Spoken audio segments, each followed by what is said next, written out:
Jail से फरार होने के बाद हमारे बेटे को फिर से काल कोठरी में भेज दिया गया और तुम कुछ नहीं कर सके।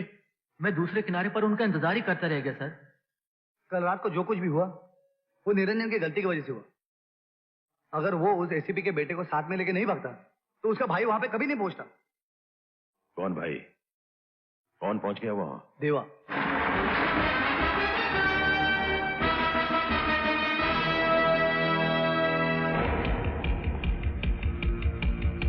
ठहरो।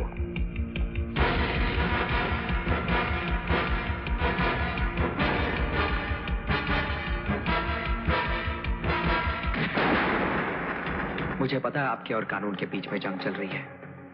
आप कानून तोड़ें या कानून आपको, इससे मुझे कोई मतलब नहीं। मैं यहां सिर्फ इतना समझाने आया हूं कि दोबारा इस जंग में मेरे भाई को घसीटने की कोशिश मत कीजिएगा, वरना कानून मुझे अपने हाथों में लेना पड़ेगा और यह आपके लिए अच्छा नहीं होगा।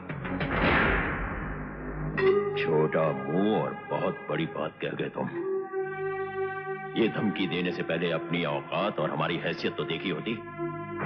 ड्यूटी का हाथी को धमकाना अच्छा नहीं लगता बरखुरदार। छोटी होती तो बहुत छोटी है शोभराज साहब, लेकिन अगर हाथी के कानों तक पहुंच जाए तो उसकी मौत का कारण बन जाती है।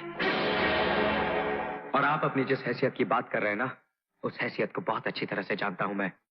बहुत अमीर करोड़पति हैं आप, लेकिन अपने बेटे की जिंदगी बचाने के लिए भिखारी बनकर मेरे बाबूजी के सामने भीख मांग चुके हैं आप।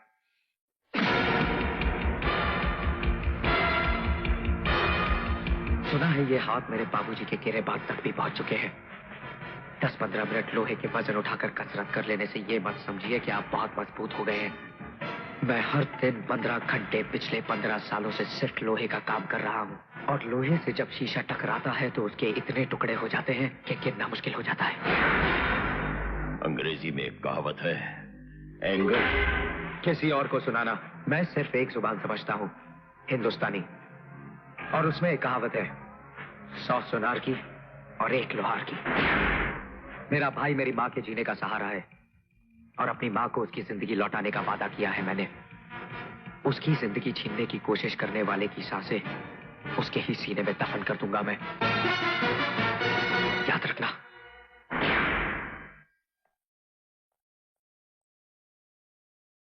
सर, अगर आप कहें तो। नहीं माइकल, मैं तो समझता था कि इसका बाप ही नाग है, लेकिन ये हरामजादा तो कोबरा निकला। दोनों के फन को चलने का कोई दूसरा तरीका सोचना पड़ेगा। क्या कह रहा था वो?